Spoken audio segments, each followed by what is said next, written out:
Hello student, मैं हूं आपका फिजिक्स गुरु श्रीराम यादव। फिजिक्स की ऑनलाइन क्लासेस में आपका स्वागत है। आज की क्लास में अपन यहां पढ़ने वाले हैं इलेक्ट्रिक फील्ड लाइंस, विद्युत क्षेत्र रेखाएं क्या होती है इसका अध्ययन करने वाले हैं। विद्युत क्षेत्र रेखाएं जो होती है वो किसी स्थान पर विद्युत क्षेत्र की तीव्रता को दर्शाती है। तो विद्युत क्षेत्र रेखाएं किसी भी स्थान पर यदि विद्युत क्षेत्र उपस्थित है तो उस विद्युत क्षेत्र की तीव्रता को दर्शाने के लिए जिन काल्पनिक रेखाओं का उपयोग किया जाता है, क्योंकि काल्पनिक रेखाएं होती है, वास्तविकता में नहीं होती है, केवल काल्पनिक रेखाएं हैं। तो जिन काल्पनिक रेखाओं का उपयोग किया जाता है वो काल्पनिक रेखाएं विद्युत क्षेत्र रेखाएं कहलाती है। यदि यहाँ पर इनकी परिभाषा देखी जाए तो विद्युत क्षेत्र रेखाएं किसी विद्युत क्षेत्र के अंतर्गत वह काल्पनिक वक्र, निष्कोण वक्र होते हैं जिन पर कोई स्वतंत्र एकांक धन परीक्षण आवेश गति करता है। अर्थात विद्युत क्षेत्र में यदि किसी परीक्षण आवेश को छोड़ा जाए, परिभाषा देखिए इसकी, तो यहां पर मैं लिख रहा हूं स्टूडेंट, विद्युत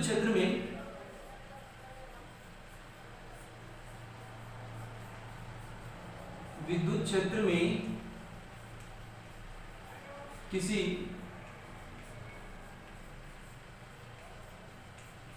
धन परीक्षण आवेश को स्वतंत्रता पूर्वक छोड़ा जाए तो वह जिस मार्ग का अनुसरण करता है, जिस मार्ग का अनुसरण करता है उसे विद्युत क्षेत्र रेखा कहते हैं। उसे विद्युत क्षेत्र रेखा कहते हैं। समझ गए? तो यहां पर विद्युत क्षेत्र में कोई भी विद्युत क्षेत्र किसी भी आवेश द्वारा उत्पन्न, उस विद्युत क्षेत्र में यदि किसी धन परीक्षण आवेश को, कोई भी विद्युत क्षेत्र जो किसी भी धनात्मक या ऋणात्मक आवेश द्वारा उत्पन्न हो रहा है, तो उस विद्युत क्षेत्र में किसी धन परीक्षण आवेश को स्वतंत्रता पूर्वक यदि छोड़ा जाए, स्वतंत्रता पूर्वक छोड़े जाने पर वह जिस मार्ग का अनुसरण करता है उस मार्ग को उस विद्युत क्षेत्र की क्षेत्र रेखाएं कहते हैं। विद्युत क्षेत्र रेखाएं होती है वो काल्पनिक निष्कोण वक्र होती है, वास्तविकता में दिखाई नहीं देती है। किसी स्थान पर विद्युत क्षेत्र को प्रदर्शित करने के लिए इन विद्युत क्षेत्र रेखाओं का उपयोग किया जाता है। तो यहाँ पर विद्युत क्षेत्र रेखाएं होती क्या है, परिभाषा क्लियर हुई? एक बार फिर से देखो, साथ साथ नोट भी करो। विद्युत क्षेत्र में किसी धन परीक्षण आवेश को स्वतंत्रता पूर्वक छोड़े जाने पर वह जिस मार्ग का अनुसरण करता है उस मार्ग को अपन उस विद्युत क्षेत्र की विद्युत क्षेत्र रेखा कह सकते हैं। Clear that? अब यहाँ पर विद्युत क्षेत्र रेखाओं के कुछ गुणों की अपन बात करें कि विद्युत क्षेत्र रेखाओं में कौन कौन से गुण होते हैं। इनके विभिन्न गुणों के बारे में यहाँ पर दिया हुआ है। Properties of electric field lines, तो प्रॉपर्टीज इसकी देखें तो यहाँ पर पहली प्रॉपर्टीज की, विद्युत क्षेत्र रेखाएं जो होती है वो सदैव धनात्मक आवेश से चलकर ऋणात्मक आवेश पर समाप्त हो जाती है। विद्युत क्षेत्र रेखाएं ये धनावेश से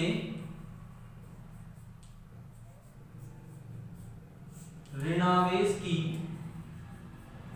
ओर चलती है। धनात्मक आवेश से प्रारंभ होकर ऋणात्मक आवेश पर समाप्त हो जाती है। Clear that? दूसरा है ये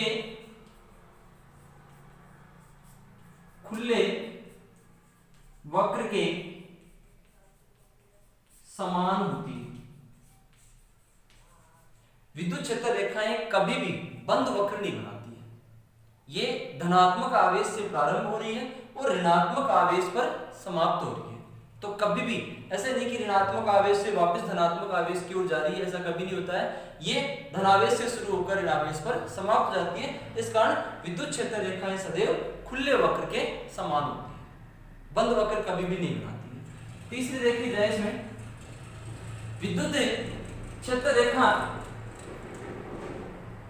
के किसी बिंदु पर, इसके किसी बिंदु पर खींची गई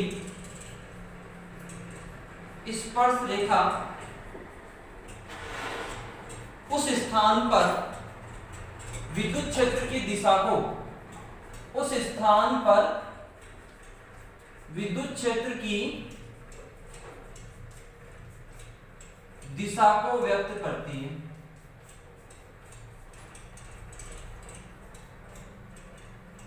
समझ गए? मतलब यहां पर विद्युत क्षेत्र के किसी विद्युत क्षेत्र रेखा के किसी बिंदु पर यदि कोई स्पर्श रेखा खींची जाए तो वो स्पर्श रेखा उस बिंदु पर विद्युत क्षेत्र की दिशा को प्रदर्शित करती है। उदाहरण के तौर पर मान लो अपने पास ये कोई एक विद्युत क्षेत्र रेखा है। इस विद्युत क्षेत्र रेखा के बिंदु ए और बिंदु बी की अपन बात करें, समझ गए? ये एक विद्युत क्षेत्र रेखा है जिसके बिंदु ए और बी, यदि ए और बी के ऊपर कोई स्पर्श रेखा खींची जाए तो इन बिंदुओं पर खींची गई जो स्पर्श रेखा है वो इन स्थानों पर विद्युत क्षेत्र, मान लो यहाँ पर ई ए है और यहाँ पर विद्युत क्षेत्र ई बी है, तो विद्युत क्षेत्र रेखा के किसी बिंदु पर खींची गई स्पर्श रेखा उस स्थान पर विद्युत क्षेत्र की दिशा को व्यक्त करती है। कैसे भी विद्युत क्षेत्र रेखा हो, कहीं पर भी हो, उस पर यदि कोई स्पर्श रेखा कहीं पर खींच दी जाए तो वही स्पर्श रेखा उस स्थान पर विद्युत क्षेत्र की दिशा को व्यक्त करती है। Clear that? चौथा गुण इसका देखा जाए तो चौथे गुण में ये कभी भी एक दूसरे को नहीं काटती। विद्युत क्षेत्र रेखाएं कभी भी एक दूसरे का कटान नहीं करती, समझ गए? यदि ये कटान करती है तो जिस स्थान पर, अर्थात जैसे अपन कटान बिंदु कह रहे हैं, उस कटान बिंदु पर विद्युत क्षेत्र की दो दिशाएं प्राप्त होती है जो कि संभव ही नहीं है। मान लो जैसे उदाहरण के तौर पर एक विद्युत क्षेत्र रेखा अपने पास ये है और दूसरी विद्युत क्षेत्र रेखा अपने पास ये दोनों विद्युत क्षेत्र रेखाएं कटान कर रही है, काट रही है, वैसे काटती नहीं है, लेकिन यदि मान लिया जाए कि दो विद्युत क्षेत्र रेखाएं एक दूसरे को काट रही है तो यहाँ पर जो कटान बिंदु है, इस कटान बिंदु पर एक ही बिंदु पर विद्युत क्षेत्र की दो दिशाएं संभव हो रही है। अर्थात यहाँ पर इस विद्युत क्षेत्र रेखा के ऊपर स्पर्श रेखा खींचे, इस विद्युत क्षेत्र रेखा के ऊपर स्पर्श रेखा खींचे, तो यहाँ पर विद्युत क्षेत्र की दो दिशाएं प्राप्त हो रही है जो कि संभव ही नहीं है। आपसे कहा जाए कि एक ही समय में आपको दो दिशाओं में जाना है तो पॉसिबल ही नहीं है। तो इसी आधार पर विद्युत क्षेत्र रेखाएं कभी भी एक दूसरे को नहीं काटती। बोर्ड एग्जाम में आया हुआ क्वेश्चन है, क्यों नहीं काटती? क्योंकि कटान बिंदु पर विद्युत क्षेत्र के दो दिशाएं प्राप्त होती है जो कि संभव ही नहीं है। Clear that? पांचवा गुण यदि देखा जाए तो ये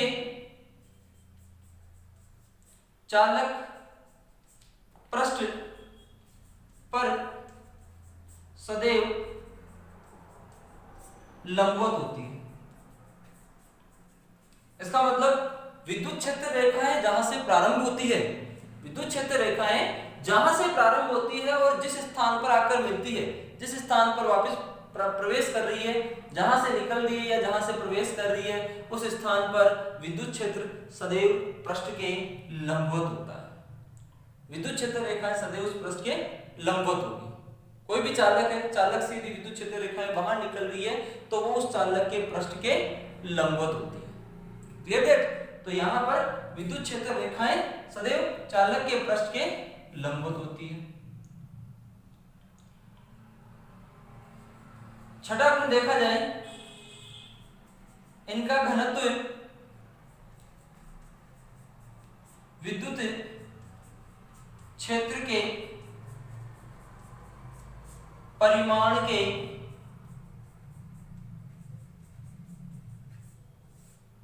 समानुपाती होता है।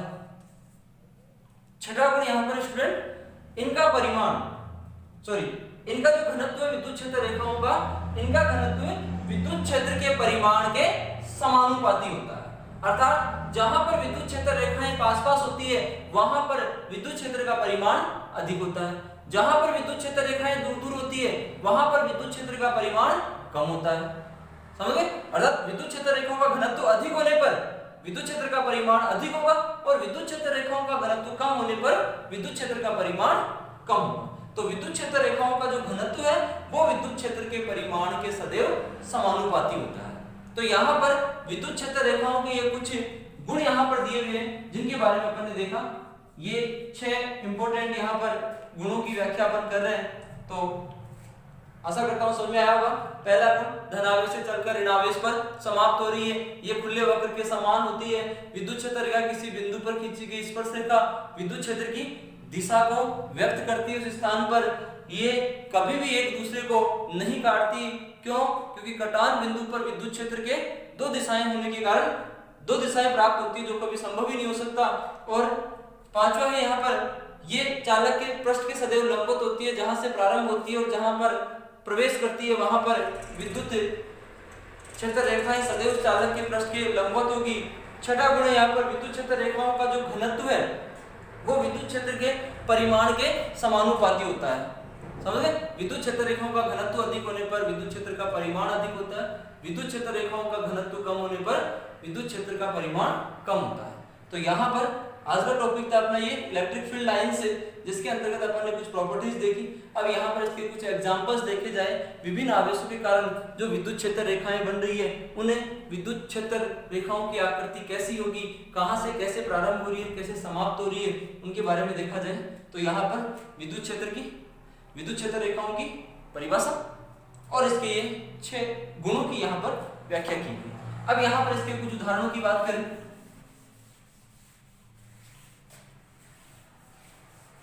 एक धनात्मक आवेश होता है, एक ऋणात्मक आवेश होता है। अपन जानते हैं धनात्मक और ऋणात्मक आवेश के दो प्रकार अपन ने पढ़े हैं। तो उसके आधार पर सबसे पहले लिया जाए, यदि अपने पास कोई धनात्मक आवेश है, ये अपने पास कोई धनात्मक बिंदु आवेश है, तो इस धनात्मक बिंदु आवेश की विद्युत क्षेत्र रेखाएं कैसी होगी?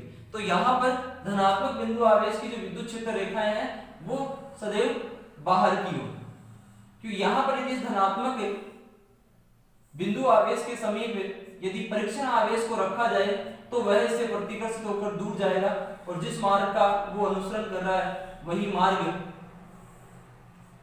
विद्युत क्षेत्र रेखा को प्रदर्शित कर रहा है। तो यहाँ पर धनात्मक बिंदु आवेश के कारण उत्पन्न होने वाली विद्युत क्षेत्र रेखाएं जो है उनकी आकृति इस प्रकार होगी। धनात्मक बिंदु आवेश, यदि ऋणात्मक बिंदु आवेश होगा तो ऋणात्मक बिंदु आवेश की जो विद्युत क्षेत्र रेखाएं वो अंदर की ओर, आकृति ऐसी कैसी रहेगी लेकिन दिशा में परिवर्तन होगा। क्यों? क्योंकि धनात्मक परीक्षण आवेश को यदि इसके समीप लाया जाए तो वह ऋणावेश से आकर्षित होगा और आकर्षित होकर इसके नजदीक आएगा। तो यहाँ पर विद्युत क्षेत्र रेखाओं की जो दिशा है ऋणात्मक बिंदु आवेश के लिए वो अंदर की ओर होती है। ये तो अपन ने देखा एक एक आवेश के लिए। यदि यहाँ पर आवेशों के युग्म की अपन बात करें, धनात्मक आवेशों का युग्म हो सकता है, ऋणात्मक आवेशों का युग्म हो सकता है, तो आवेशों के युग्म की विद्युत क्षेत्र रेखाएं कैसी होगी? अपने पास मान लो दो धनात्मक आवेशों का युग्म है, दो धनात्मक आवेश है अपने पास जो एक दूसरे से समीप व्यवस्थित है। तो यहाँ पर इनकी विद्युत क्षेत्र रेखाएं, अब यहाँ पर देखा जाए तो धनात्मक बिंदु आवेश से विद्युत क्षेत्र रेखाएं बाहर की ओर निकलती है। अब यहाँ पर दोनों धनात्मक बिंदु आवेश है तो इनकी विद्युत क्षेत्र रेखाओं में प्रतिकर्षण होगा। प्रतिकर्षण होगा तो वो उससे दूर जाएगी और अपने इस मार्ग से विचलित होगी। यहाँ पर इस धनात्मक बिंदु आवेश की जो विद्युत क्षेत्र रेखा है वो इस प्रकार अपने पथ से विचलित होकर कर्व के रूप में अपनी आकृति परिवर्तित कर लेगी। इस प्रकार धनात्मक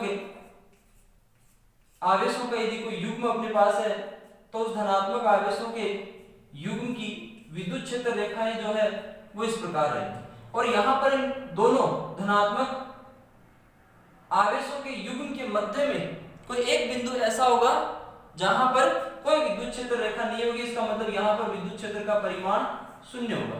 इसे यहाँ पर अपन उदासीन बिंदु कह सकते हैं। ये उदासीन बिंदु केवल समान आवेशों के युग्म की स्थिति में ही प्राप्त होता है। जिस प्रकार धनात्मक आवेशों का युग्म लिया, ऋणात्मक आवेशों का युग्म भी लिया जा सकता है, बस यहाँ पर परिवर्तन क्या होगा, परिवर्तन केवल विद्युत क्षेत्र रेखा की दिशा में होगा। आकृति ऐसी की ऐसी रहेगी, केवल इसकी दिशा परिवर्तित हो जाएगी। तो यहाँ पर धनात्मक आवेशों का युग्म, यदि एक धनात्मक और एक ऋणात्मक आवेश का युग्म है तो इसकी विद्युत क्षेत्र रेखा कुछ अलग होगी, क्योंकि अपन ने पढ़ा है कि विद्युत क्षेत्र रेखा धनावेश से चलकर ऋणावेश पर समाप्त हो जाती है। तो यहाँ पर धनात्मक आवेश से एक विद्युत क्षेत्र रेखा जा रही है जो कहाँ समाप्त हो गई, ऋणात्मक आवेश पर चलकर समाप्त हो गई। तो यहाँ पर इसी प्रकार धनात्मक आवेश से विद्युत क्षेत्र रेखाएं निकल रही है और ऋणात्मक आवेश पर चलकर समाप्त हो रही है।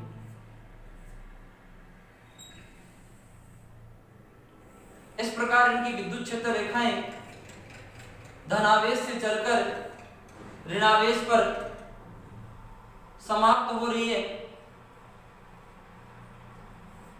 धनावेश से बाहर निकलती है, ऋणात्मक आवेश पर अंदर प्रवेश कर रही है।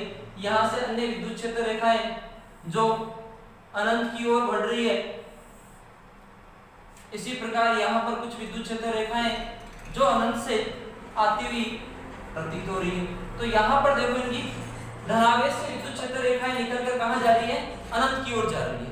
और ऋणात्मक के आवेश की ओर देखें तो अनंत से विद्युत क्षेत्र रेखाएं ऋणावेश पर आ रही है। तो यहाँ पर दो आवेशों का युग्म, ये समान आवेशों का युग्म है और ये विपरीत आवेशों का युग्म है। यहाँ पर इसे अपन विद्युत द्विध्रुव भी कह सकते हैं। तो यहाँ पर विद्युत द्विध्रुव की विद्युत क्षेत्र रेखा इस प्रकार रहेगी। अब यहाँ पर यदि अपने पास कोई समावेशित पृष्ठ है तो समावेशित पृष्ठ की विद्युत क्षेत्र रेखाएं, मान लो यहाँ पर ये कोई एक समान धनावेशित परत है, तो इस एक समान धनावेशित परत की जो विद्युत क्षेत्र रेखाएं हैं वो किस प्रकार होगी, इसकी बात करें तो यहाँ पर ये भी इसकी एक विशेषता है विद्युत क्षेत्र रेखाओं की कि यदि विद्युत क्षेत्र का परिमाण, यदि विद्युत क्षेत्र का परिमाण समान होता है तो विद्युत क्षेत्र रेखाएं सदैव एक दूसरे के समांतर होती है। तो यहाँ पर विद्युत क्षेत्र का परिमाण समान होने के कारण इसे एक समान धनावेशित परत की जो विद्युत क्षेत्र रेखाएं हैं वो एक दूसरे के समांतर होगी। यहाँ पर विद्युत क्षेत्र रेखाएं एक दूसरे के समांतर है और ये विद्युत क्षेत्र रेखाएं बाहर की ओर, क्योंकि ये धनात्मक आवेश से आवेशित परत है। यदि ऋणात्मक आवेश से आवेशित परत होती तो ये विद्युत क्षेत्र रेखाओं की दिशा अंदर की ओर होती। तो यहाँ पर विद्युत क्षेत्र रेखाओं के विभिन्न उदाहरण धनात्मक विलगित पॉजिटिव चार्ज और यहाँ पर विलगित ऋणावेशी चार्ज है। इसकी विद्युत क्षेत्र रेखा और इसकी विद्युत क्षेत्र रेखा में आकृति में कोई परिवर्तन नहीं आ रहा है, केवल दिशा में परिवर्तन है। ये दो आवेशों का युग्म है, समान आवेशों का युग्म है और विपरीत आवेशों का युग्म है। यहाँ पर देख समरूप आवेशित कोई भी परत है, उस समरूप आवेशित परत के कारण समांतर विद्युत क्षेत्र रेखाएं प्राप्त हो रही है। तो यहाँ पर आज का ये टॉपिक था अपना इलेक्ट्रिक फील्ड लाइन, विद्युत क्षेत्र रेखाएं। विद्युत क्षेत्र रेखाएं क्या होती है, विद्युत क्षेत्र रेखाओं के गुण कौन कौन से, इनकी विशेषताएं लिखिए, विद्युत क्षेत्र रेखाओं के कोई दो उदाहरण लिखिए। तो ये टॉपिक यहाँ पर अपना पूरा होता है। इसके बाद में अगले टॉपिक की ओर बढ़े अपन। विद्युत द्विध्रुव की बात करें अपन, अभी तक अपन एकल आवेश के बारे में पढ़ रहे थे। एक ही आवेश ले रहे थे, या तो धनात्मक या फिर ऋणात्मक। अब यहाँ पर दो धनात्मक एक धनात्मक और एक ऋणात्मक आवेश के युग्म की बात कर रहे हैं। टॉपिक अपना इलेक्ट्रिक डाइपोल, इलेक्ट्रिक डाइपोल विद्युत द्विध्रुव।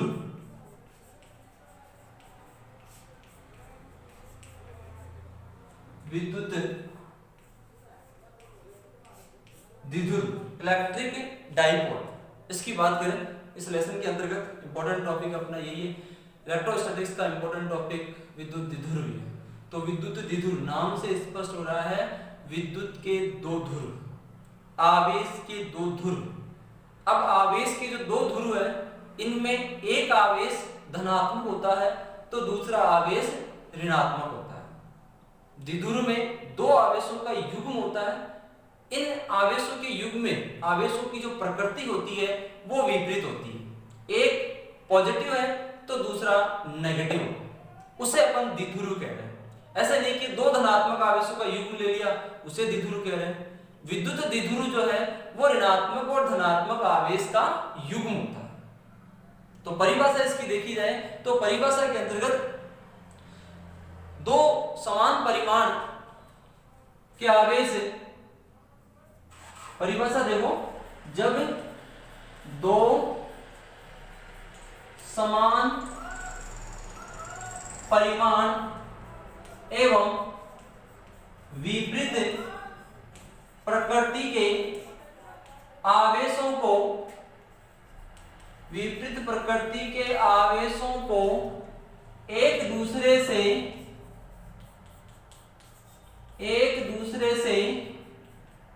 अल्प दूरी पर व्यवस्थित कर दिया जाए तो बनने वाली व्यवस्था को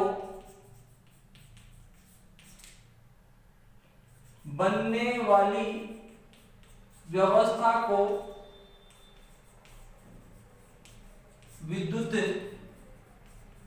द्विध्रुव कहते हैं।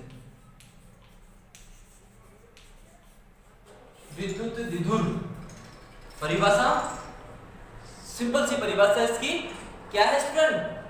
जब दो समान परिमाण एवं विपरीत प्रकृति, दोनों आवेशों का परिमाण क्या होना चाहिए?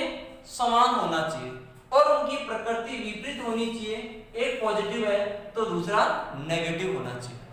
तो जब दो समान परिमाण और विपरीत प्रकृति के आवेशों को एक दूसरे से अल्प दूरी पर, इनके बीच की जो दूरी है वो अल्प होनी चाहिए। द्विध्रुव के दोनों आवेशों के बीच की दूरी अल्प होनी चाहिए। तो यहां पर जब दो समान परिमाण एवं विपरीत प्रकृति के आवेशों को एक दूसरे से अल्प दूरी पर व्यवस्थित कर दिया जाए तो बनने वाली व्यवस्था या जो निकाय है, उस बनने वाले निकाय को अपन क्या कह रहे हैं? इलेक्ट्रिक डाइपोल कहते हैं, विद्युत द्विध्रुव कहलाता है। विद्युत द्विध्रुव के लिए दोनों आवेशों के बीच की जो दूरी है वो अल्प होनी चाहिए। इसके लिए एक आवश्यक शर्त भी है। एक आदर्श द्विध्रुव की जो शर्त है वो यही होती है, दूरी अल्प एवं आवेश उच्च होना चाहिए। एक आदर्श द्विध्रुव की शर्त, दोनों आवेशों के बीच की दूरी अल्प होनी चाहिए और आवेशों के मान उच्च होने चाहिए। कहने का मतलब आदर्श द्विध्रुव की बात करें तो दूरी शून्य होनी चाहिए और आवेश का मान अनंत होना चाहिए। तो आदर्श द्विध्रुव के लिए आवश्यक शर्त भी यही है। Clear that? द्विध्रुव की परिभाषा बन रही है, द्विध्रुव के लिए एक आदर्श द्विध्रुव के लिए आवश्यक शर्त क्या बन रही है? शर्त यही है कि उनके बीच की दूरी कम से कम होनी चाहिए, अल्प दूरी होनी चाहिए। अल्प दूरी का मतलब शून्य दूरी, उच्च आवेश का मतलब अनंत आवेश माना जा सकता है एक आदर्श द्विध्रुव के लिए। तो यहां पर द्विध्रुव, इसी में इलेक्ट्रिक डाइपोल मोमेंट एक इंपॉर्टेंट परिभाषा और इलेक्ट्रिक डाइपोल मोमेंट विद्युत द्विध्रुव आघूर्ण, विद्युत द्विध्रुव आघूर्ण, इलेक्ट्रिक डाइपोल मोमेंट एक विद्युत द्विध्रुव था और एक यहां पर क्या है? विद्युत द्विध्रुव आघूर्ण। तो यहां पर विद्युत द्विध्रुव आघूर्ण होता क्या है इसकी बात करें, समझ गए? तो विद्युत द्विध्रुव आघूर्ण द्विध्रुव के लिए है। तो द्विध्रुव के सबसे पहले इसकी परिभाषा देखी जाए तो द्विध्रुव के विद्युत द्विध्रुव के एक आवेश के परिमाण एवं दोनों आवेशों के बीच की दूरी के गुणनफल को विद्युत द्विध्रुव आघूर्ण कहते हैं। क्या होगी परिभाषा? विद्युत द्विध्रुव के एक आवेश, द्विध्रुव में दो परिमाण है, दोनों आवेशों का जो परिमाण है वो समान होता है, तो कोई सा भी एक आवेश विद्युत द्विध्रुव के एक आवेश के परिमाण एवं दोनों आवेशों के बीच की दूरी के गुणनफल को विद्युत द्विध्रुव आघूर्ण कहते हैं। मान लो यहां पर अपने पास एक धनात्मक आवेश और दूसरा ऋणात्मक आवेश, इन दोनों को यदि अल्प दूरी पर व्यवस्थित कर दिया जाए तो यहां पर बनने वाली ये जो व्यवस्था है, इसी व्यवस्था को अपन क्या कह रहे हैं? विद्युत द्विध्रुव आघूर्ण, विद्युत द्विध्रुव कह रहे हैं, जिसमें एक आवेश प्लस क्यू और दूसरा आवेश माइनस क्यू। आवेशों का परिमाण समान है, क्यू और क्यू, एक प्लस क्यू और एक माइनस क्यू है। इन दोनों आवेशों के बीच की दूरी, मान लो यहां पर 2a, बीच की दूरी 2a ले रहे हैं, बीच की दूरी अपन d भी ले सकते हैं, बीच की दूरी अपन l भी ले सकते हैं। यहां पर 2a ले रहे हैं क्योंकि यहां पर आगे 2a कैलकुलेशन में आसान रहेगा, x और निरक्ष पर विद्युत क्षेत्र का परिमाण ज्ञात किया जाएगा, वहां पर डेरिवेशन में आसान करने के लिए 2a लिया जा सकता है, या d भी ले सकते हो स्टूडेंट, आप l भी ले सकते हो, दोनों आवेशों के बीच की दूरी यहां पर मानी जा सकती है। तो यहां पर a और b बिंदु पर ये दो आवेश हैं, तो इन आवेशों के युग्म को अपन विद्युत द्विध्रुव कहते हैं। अब यहां पर विद्युत द्विध्रुव आघूर्ण जिसे अपन P से व्यक्त कर रहे हैं, विद्युत द्विध्रुव आघूर्ण जिसे अपन P से व्यक्त कर रहे हैं, तो परिभाषा के अनुसार इसका मान क्या हो जाएगा? द्विध्रुव के एक आवेश के परिमाण, तो आवेश का परिमाण कितना है? Q, और दोनों आवेशों के बीच की दूरी, और दोनों आवेशों के बीच की दूरी कितनी स्टूडेंट? दोनों आवेशों के बीच की दूरी है 2a, तो इसका मतलब P बराबर Q इंटू 2a। ये विद्युत द्विध्रुव आघूर्ण का मान होता है। विद्युत द्विध्रुव आघूर्ण एक सदिश राशि है, विद्युत द्विध्रुव आघूर्ण एक सदिश राशि है। यहां पर ये एक सदिश राशि है जिसकी दिशा ऋणात्मक आवेश से धनात्मक आवेश की ओर होती है। P की जो दिशा है वो सदैव ऋणात्मक आवेश से धनात्मक आवेश की ओर होती है। सदिश राशि बताएगी ये, P पर तीर का निशान लगा रखा है, सदिश P बराबर Q इंटू सदिश 2a, तो यहाँ पर इसकी जो दिशा है वो ऋणात्मक आवेश से धनात्मक आवेश की ओर होती है। समझ गए? यहाँ पर इसके मात्रक की बात करें तो इसके सूत्र से आवेश का मात्रक कूलम और दूरी का मात्रक मीटर। आवेश इंटू दूरी का गुणनफल है तो कूलम मीटर इसका मात्रक होता है। तो यहाँ पर विद्युत द्विध्रुव और विद्युत द्विध्रुव आघूर्ण दो परिभाषाएं, इंपोर्टेंट परिभाषाएं, बोर्ड एग्जाम में अधिकांश पूछी जाती है। तो यहाँ पर ये दो क्या है? विद्युत द्विध्रुव क्या है, द्विध्रुव आघूर्ण क्या है? तो सिंपल सी आसान सी परिभाषा है स्टूडेंट, विद्युत द्विध्रुव जब दो समान परिमाण एवं विपरीत प्रकृति के आवेशों को एक दूसरी से अल्प दूरी पर व्यवस्थित कर दिया जाए तो बनने वाला निकाय ही विद्युत द्विध्रुव कहलाता है। और विद्युत द्विध्रुव आघूर्ण विद्युत द्विध्रुव के एक आवेश के परिमाण एवं दोनों आवेशों के बीच की दूरी के गुणनफल को विद्युत द्विध्रुव आघूर्ण कहते हैं।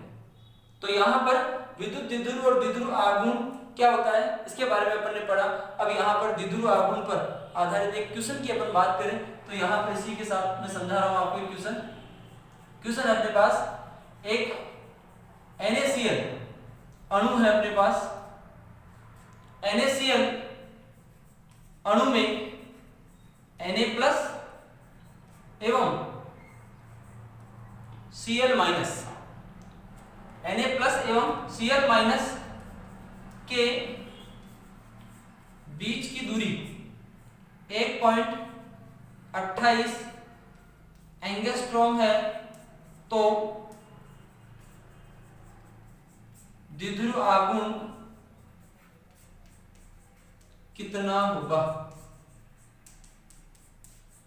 क्वेश्चन है अपने पास NaCl अणु है, उस NaCl अणु में Na प्लस और Cl माइनस जो आयन है इनके बीच की जो दूरी है वो कितनी है 1.28 एंगस्ट्रॉम है, तो उनका द्विध्रुव आघूर्ण अपने को ज्ञात करना है। तो यहाँ पर यदि अपन Q की बात करें तो Q का मान यहाँ पर 1.6 गुणा 10 की power minus 19 coulomb. Na plus और Cl माइनस पॉजिटिव और नेगेटिव जो आयन है इनका इन आयनों का जो आवेश है वो एक इलेक्ट्रॉन के आवेश के बराबर है। बीच की दूरी, दोनों आवेशों के बीच की दूरी 2a का जो मान है वो कितना है 1.28 एंगस्ट्रॉम, या फिर 1.28 एंगस्ट्रॉम को यदि मीटर में कन्वर्ट करें तो 10 की पावर माइनस 10 मीटर। तो यहाँ पर 2a बराबर 1.28 एंगस्ट्रॉम अपने को दिया हुआ है, अपने को ज्ञात करना है P का मान। तो यहाँ पर द्विध्रुव आघूर्ण you know that कितना होता है P बराबर Q into 2a। तो P बराबर Q का मान 1.6 गुणा 10 की पावर माइनस 19 और इसका मान 2a का मान 1.28 गुणा 10 की पावर माइनस 10। तो यहाँ से द्विध्रुव आघूर्ण P 1.6 गुणा 1.28 गुणा 10 की पावर माइनस 29, माइनस के 10 और माइनस के 19, माइनस के 29 हो गए, और यहाँ पर इसका मात्रक कूलम इनटू मीटर। तो उस अवस्था में NaCl अणु के लिए Na प्लस और NaCl माइनस के अणु के बीच की दूरी यदि 1.28 एंगस्ट्रॉम दी हुई तो उसके द्विध्रुव आघूर्ण का जो मान है वो द्विध्रुव आघूर्ण का मान ये ज्ञात किया जा सकता है। समझ स्टूडेंट?